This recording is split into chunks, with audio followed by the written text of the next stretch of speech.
Masaya ngang ibinahagi ni Kay Nevada ang bagong regalong iPhone ni Paulo Ballesteros sa kanilang anak na si Keira.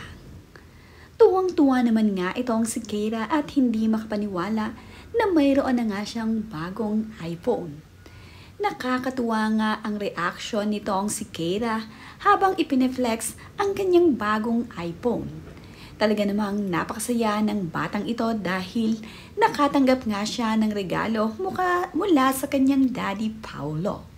Hindi naman nga niya ine-expect na magkakaroon o bibigyan siya ng kanyang daddy Paulo ng bagong phone.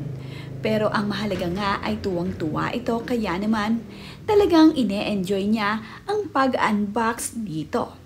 Nakakatuwa nga ang naging reaction nitong si Keira habang ina-unbox niya ang kanyang bagong iPhone Plus.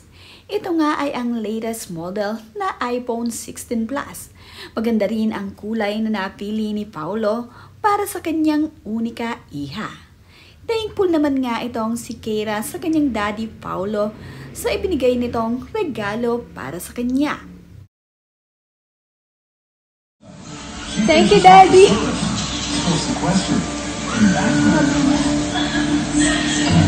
Kuha mo din si Daddy yung ganito.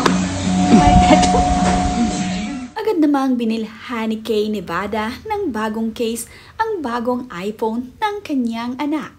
Ito nga ay upang magkaroon ng proteksyon ang iPhone nitong si Keira na kapag nga nalalaglag ay hindi ito magagasgas o mababasag. Cute na cute din ang kanyang case na nabili. Color brown nga ito at mayroon pang nakadikit na labubo sa likuran nito na ayon nga dito kay Keira ay bilan nga rin daw ni Mami ang kanyang daddy Paulo ng ganoong case na napaka-cute naman talaga.